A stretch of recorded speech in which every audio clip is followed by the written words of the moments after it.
Alright, so I have started the LED bulb march slowly, because these are still not very cheap. But I started with Cree for a couple of reasons. First is price, second is quality. I did some YouTube watching and found some reviews on these Cree bulbs, and for the most part they seem to have some of the best lumens to actual watt consumption when tested that's out there, especially for the price. They have a 10-year warranty. 10 years. Now they are working directly through Home Depot. They can only be bought from Home Depot up here in the Great White North. $10.97. That's the same price for the 40s or the 60s basically.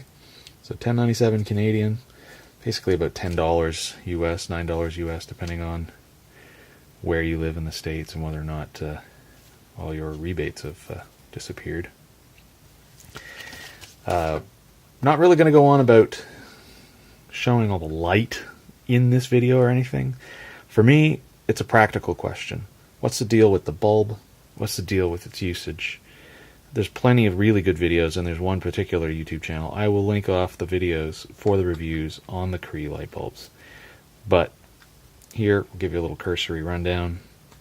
Little heatsink here, this little bladed looking assembly on the bottom. There's the name Cree on the side, standard screw in. The bulb, this is mostly just for diffusion. The YouTube video I'm going to show, or I'll link off, that does a full teardown, an utter destruction of the bulb to show you the innards. Shows just what's going on the inside. Now the only thing that's kind of funny with it is there's a dead spot right here where there's no LEDs right through the top. I have not found any issue with that with the 40 watt or the 60 watt because there's so much light coming off of this. There's so much more light that comes off this. I'm absolutely convinced that the practical use brightness from the 40 watt and from the 60 watt equivalent, when I say that of course, because this is rated at, as you can see, 6 watts of power. The 60 watt equivalents are rated at 9 watts of power, and I'll tell you, both of them significantly output the light from a 40 or 60 watt equivalent compact fluorescent bulb. They're instant on, they just work. I've been running these for over a month, haven't had any issues with either of them. They just go. They turn on, they're full bright, they're really nice clear light. I went with the soft white. I didn't want to get the bright white daylight bulbs. I've tried daylight bulbs in incandescent and in compact fluorescent. I am not a fan. I prefer the warmer tungsten-like light that you get. I put this 40 watt in the stairwell in place of a CFL because that particular stairwell gets left on quite frequently. And on that note, I will say this: people often ask whether or not it's money-wise worth buying these. The question is best asked, where in your house, apartment, or whatever dwelling it is that you have to pay for electricity, where do you find that you are constantly forgetting to turn the light off, or where you know it's on because it's a high traffic area? Right now, with the bulbs at $10 or so for 40 and 60 watt equivalents, and well over $20, is, if not depending on what the size you need, could be as much as $30 for a 100 watt equivalent bulb.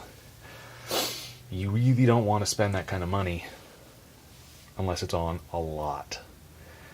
So you kind of have to sit down and do the math, find out how much the power is in your state or province or country, whether or not you're in the US or Canada. Do the math against what you pay per kilowatt hour, based on how many hours you think every day that bulb is going to be on, because it's very difficult to truly know for sure how long a bulb is on.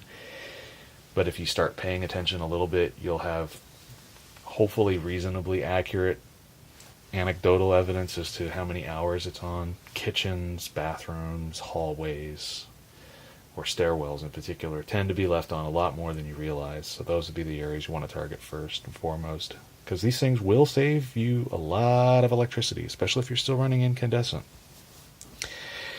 And even compact fluorescent because the 100 watt equivalent bulbs, I believe, only consume 13 watts or 16 watts of power, and a CFL that's 100 watt equivalent is 23 to 26 depending on the manufacturer.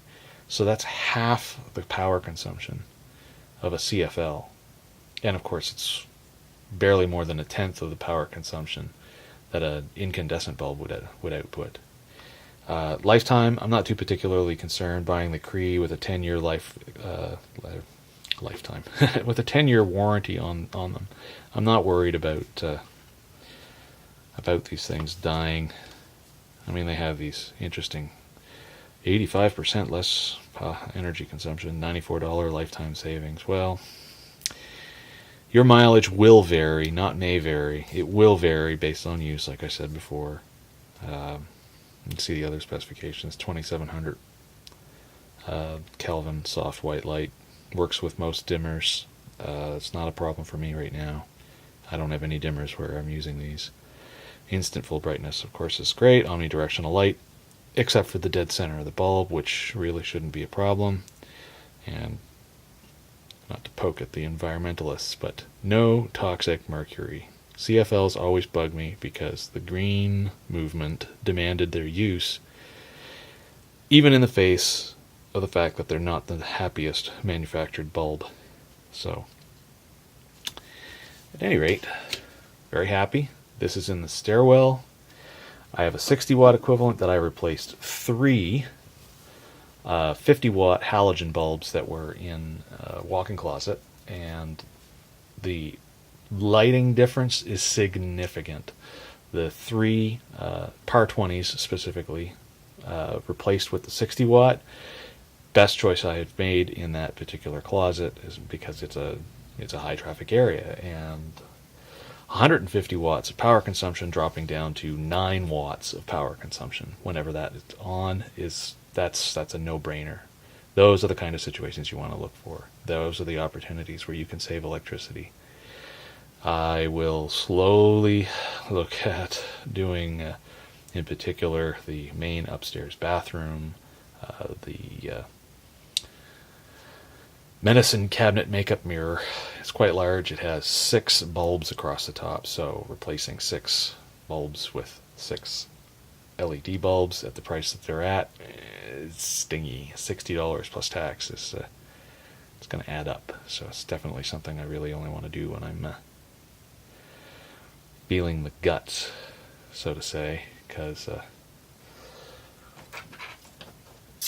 yeah, that's a lot of money for light bulbs. I was an early adopter with CFL and bought a few of them when they were $20 a piece because, well, I like to get bleeding edge stuff just to try it out and see what the deal is. But once bitten, twice shy, so definitely going to steer clear of spending $20 or more on bulbs each whenever possible. And certainly I'm going to think twice about blowing the better part of $100 on a set of bulbs for something like in the bathroom all at once. All right, thanks.